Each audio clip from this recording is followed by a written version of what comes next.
Hello and welcome to Natural Balance. I'm your host, Mia Sines. And in this episode, I get to bring you Lisa Copeland. Now, it's very exciting because Lisa works with women who want to find Mr. Right. And we're talking about the right Mr. Right. And she works with women. I know she says 40 and above, but I'm sure she'd take us, she'd take 40-year-olds too. So check out her work. And I'm going to ask Lisa, we're going to invite her in. I'm going to ask you, Lisa, and welcome to the show. Hi, Mia. Hi, honey. I'm so excited that you're here. But I also want you to share with us more about this Finding Mr. Right. And just talk a little bit about your background and what inspired you to get into this line of work. And then we're going to talk more about how we can find Mr. Right in a healthy fashion, because that's really what women, especially in our age groups as we're getting older, we're tired of the BS, right? We want the good stuff. Yeah. So take it away, Lisa. It's your show today.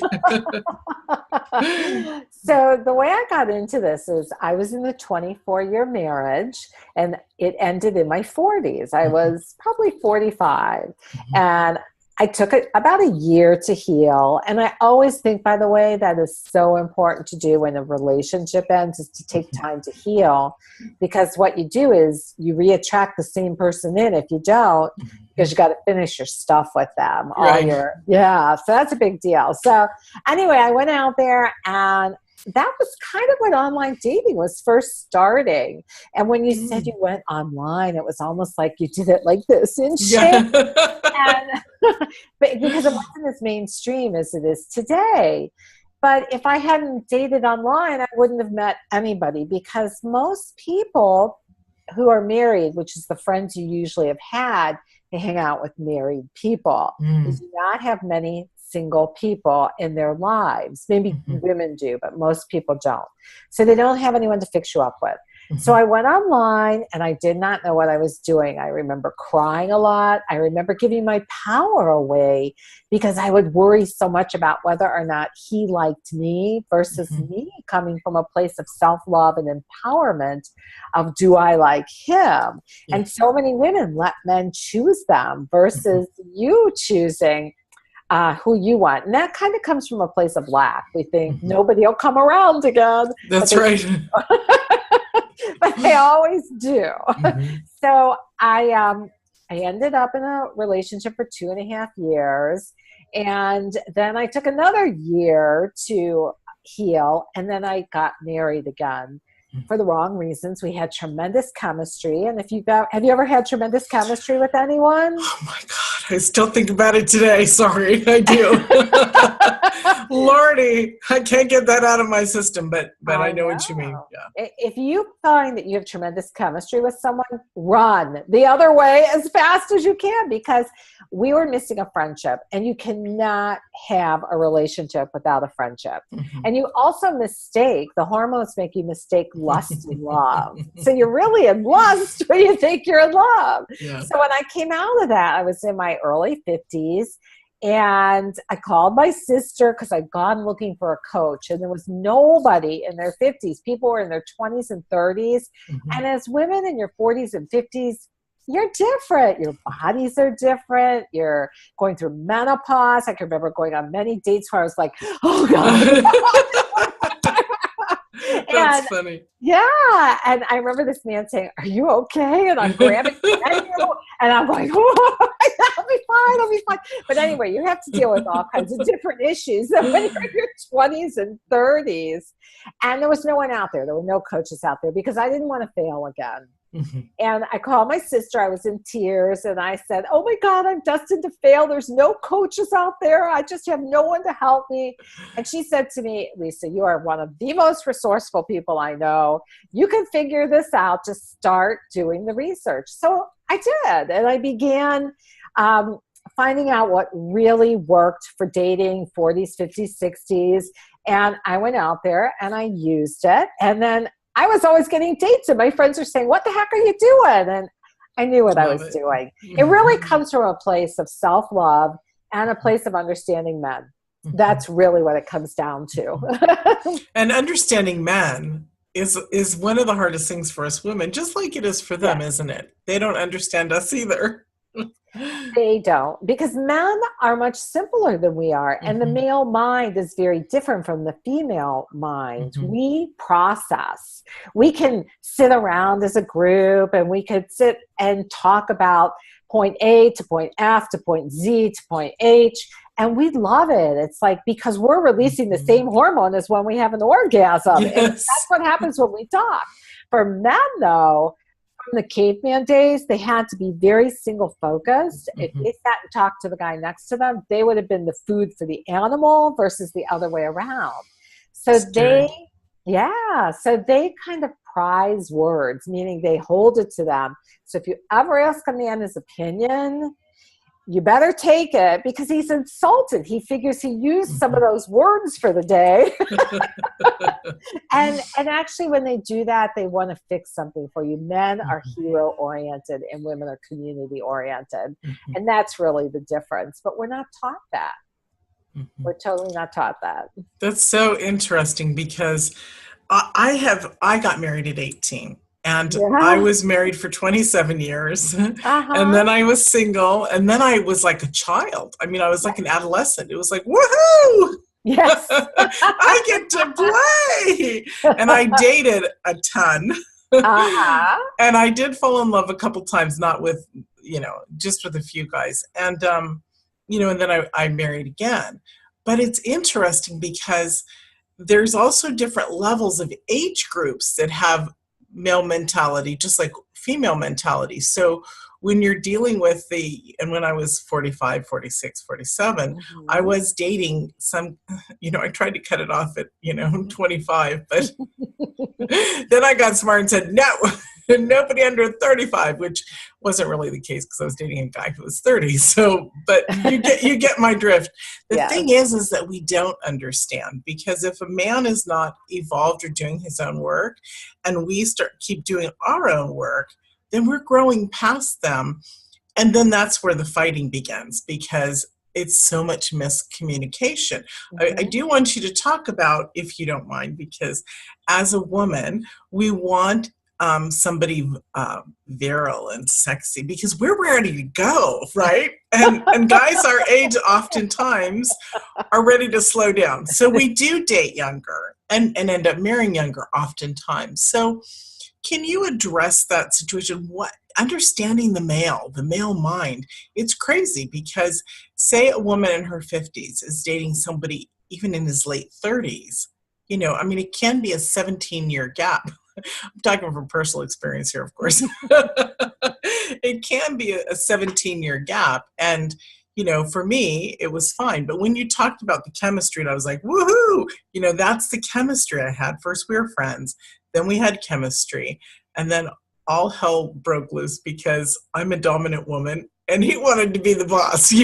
So Yeah. I guess what I'm asking is, there's so many women who, because we're already set in our life, how do we handle or know about younger men that we're dating? We want to be in healthy relationships. So you meet somebody, you like them, everything is smooth, but then it changes once you start to date more because, as women, we want to put the family together.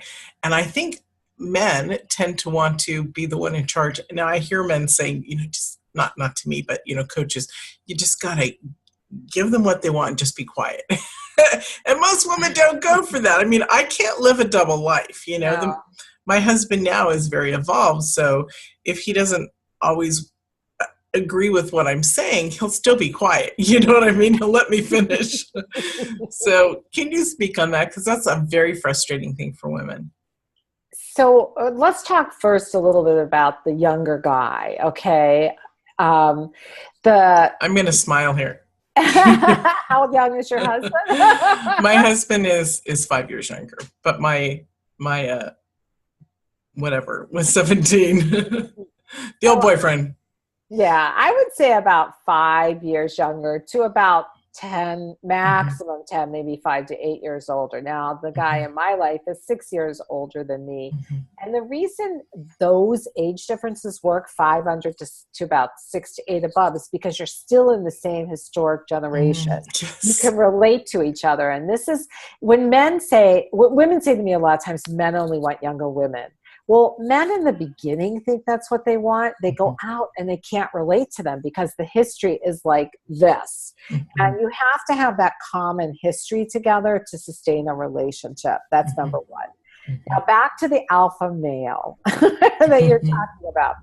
One of the things that we were taught as a generation was to come to the table as equals to men. We were always equal to men, although there were periods in time men did not treat women right, and that is true. Thank God today people are more evolved, and women are recognized for their intelligence, for their confidence, and you want a man that's going to recognize that. But what we don't realize, women come to the table equal with the heart of the relationship, and men come with the thinking process. That doesn't mean we can't think. That doesn't mean they can't love. They can. But those are dominant strengths that we bring to the table. So that's really important to remember. Now, if you have an alpha male in your life who wants to take charge, it's the language men speak and hear. You always want to trigger a man to be your hero. And the reason for this is that's how they're wired, to keep you safe, protected, and provided for.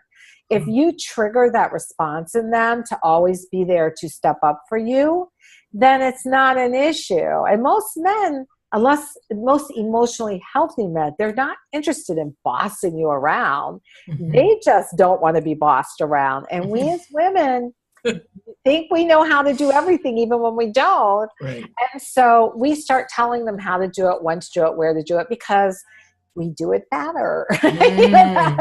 And so we start doing that. And it really emasculates men. For example, I had a boyfriend that could not stand it if I said, I think if you make a right-hand turn, it's faster. Because what I was really saying to him, what he was hearing was, Lisa, you don't trust me to get you where we need to be safely. And that's what we don't realize as women, because if we said that to another woman, we're processing, it's community oriented, it's good for the community. And another woman would say, oh, you know what, I'll try that way. Whereas another man is thinking she doesn't trust me. And trust is the number one thing that men need from you. But you're not a doormat. You should never be a doormat. You want to share your thoughts without telling them how to do it. You could say, can I ask it in a question, can I share something with you? Or can I share something I observed? And men will most of the time say yes. And then as long as you don't hammer on them and put them down or criticize them, they're usually very open to what you have to say. Does that help answer you? Man, that's so interesting, because of course I'm going back in my mind going, oh. So when you said about community and support, I'm so big into the sisterhood. It's not even funny, you know? And like you said, we get our oxytocin. So I love hanging out with my girls, and we talk and we do all this stuff. So it's funny because I did send, when I had moved, I sent this person, I'm so silly, the address, but then I told him how to park in my space. I sent photographs. Turn right, turn left. Well, the thing to have done would have been, do you need directions? You ask the question instead of just telling them what to do, because then they think that you think they're a nitwit. Exactly. I guess that's what, that's so funny, because when we're in charge, like when we're a matriarchal person, then we're used to supporting so much, or even pushing our views or our how to park the damn car. Yeah. That's really funny. Okay. So back down, ladies. Back down with Mia. It's not really that you're backing down. It's that, because that's more like being a doormat. You think, oh God, I can't be myself. What you do have to do is just understand that the male mind works differently than the female mind. Community versus hero response. So when you understand that, it's not that you personally have to change your personality to relate to men. All you have to do is understand that a person in a community hears a question different than a person who wants to be your hero. Do you want an example of that? Yeah, well, of course. We all want examples. So if I said to This is you, great. if I said, Mia, can you help me make the bed? Or help me change the sheets, what would you say to me? Sure. Of course you would, because you're for the betterment of the community. Yeah. But when a man hears that, he thinks you're ordering him around. And he hears that the way he would have heard his mother say, honey, change your sheets before you go out tonight. That's what they hear. And when you say instead to a man, could you do me a favor? Could you help me change the sheets? And what you're doing is you're triggering the hero response. And if you're with an emotionally healthy man, he really is wired to make you happy. He wants to make you happy. So can you do me a favor? I love that. That's a better way of asking. Can you do me a favor? Look at I'm imprinting it. Can you do me a favor? Because just the other day I asked my husband, will you help me make the bed? Once I had washed the sheets. And so it would have been better was, can you do me a favor? You get all girly. Sure. Can you do me a favor? Look at how flirty and how feminine you become. Yeah. When you say that versus, honey, get over here and help me change these sheets. It's a whole different thing. Yeah. I was on an airplane, and the other phrase that you can use is, I need your help. Could you do me a favor? I need your help. And I looked up at the male flight attendant and I said, I need your help. And he was carrying the little tapas down the aisle, so I was starving. I said, I am so hungry. I need something that has a little bit more than M&Ms in it, something that will make my blood sugar go back up. Yeah. And I said, what do you suggest? We forgot to ask men questions because as women, we don't have to ask questions. We are able to chime in without a question being asked. Men need to be led a little bit in that way. Okay, so he stepped over himself to tell me what would be good to raise my blood sugar up. All right. Go down, and he kept checking on me, and it wasn't because of part of it might have been because I said my blood sugar was dropping, but a lot of it was because I got him to be my hero. So the girl next to me, there was nobody in the middle seat. I don't know how that happened, but I was in the aisle, and she's at the window. She says, do you know that flight attendant? I said, no, why? She said, well, I can't even get a glass of Coke from him, and he has fawned over you the whole time. That's that beautiful. is because I knew how to make him my hero, because men want to please you. But the biggest thing you have to do after this, you have to say, thank you so much. I really appreciate it. Because when you don't thank a man or when you criticize him, you're actually training him to do nothing for you in the future. So it's a problem. Wow. Okay. Wow.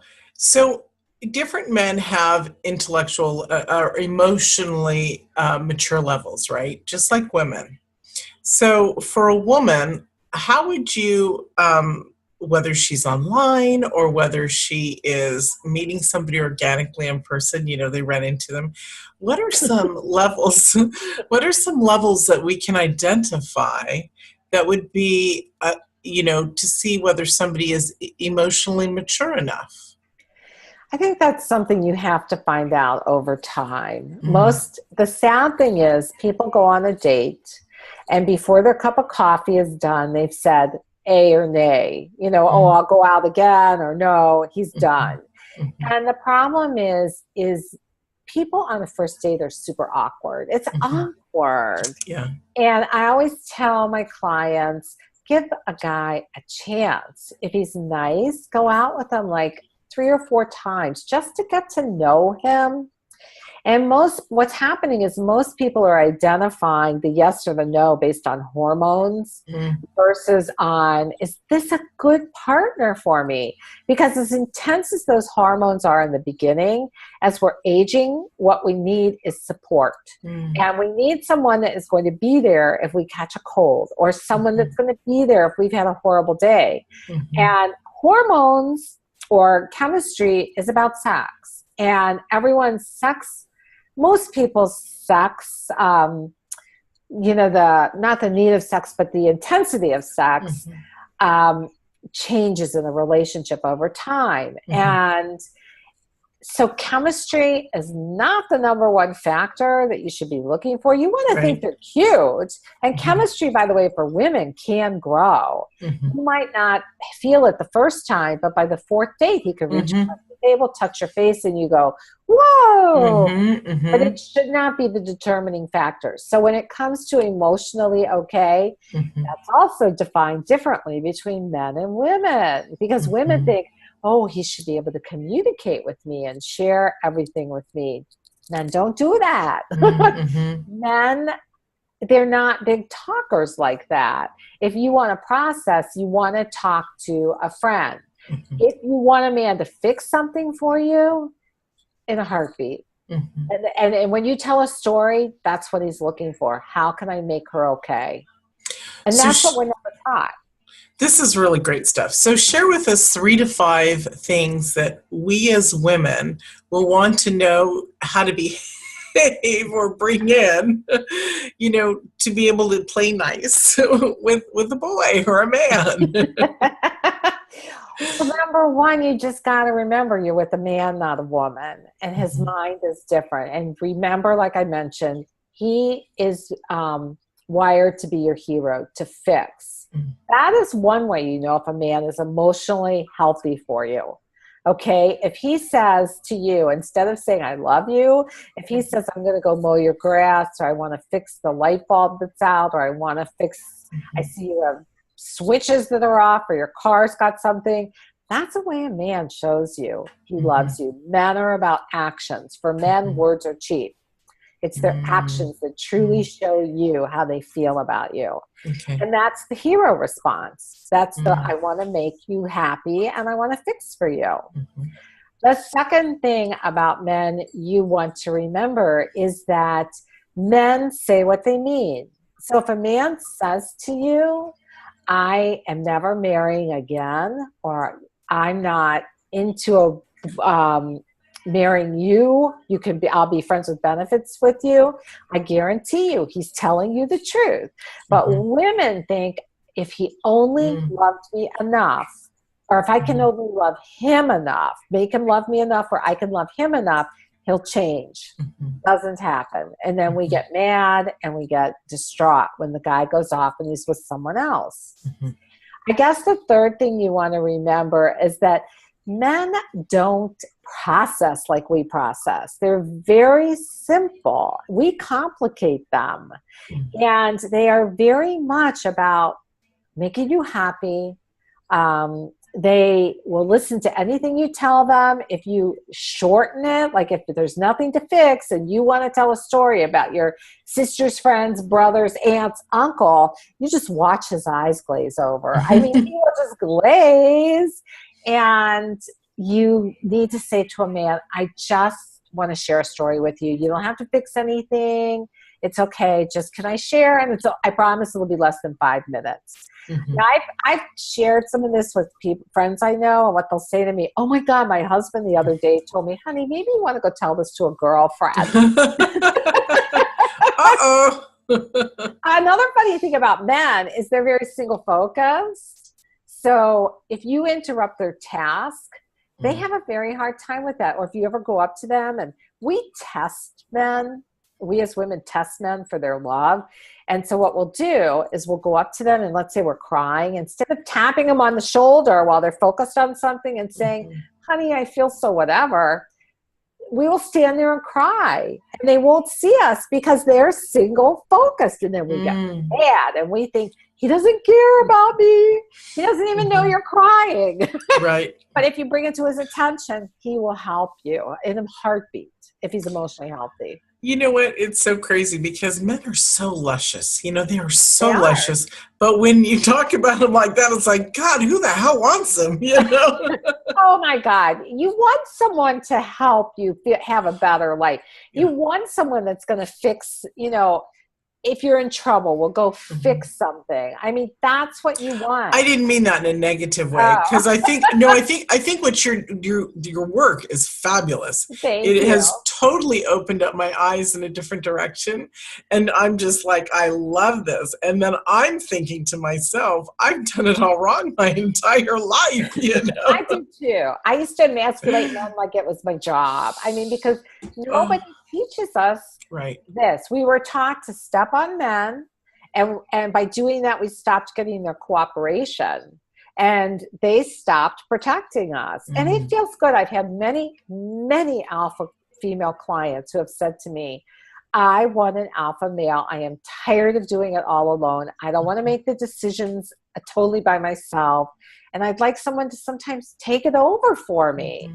And that is because we are wired that way, where a man from the caveman days kept us safe and protected. That's, I mean, think about how awful it is when you hear about a man abusing a woman. He's not keeping her safe and protected. Right. That's right. Absolutely.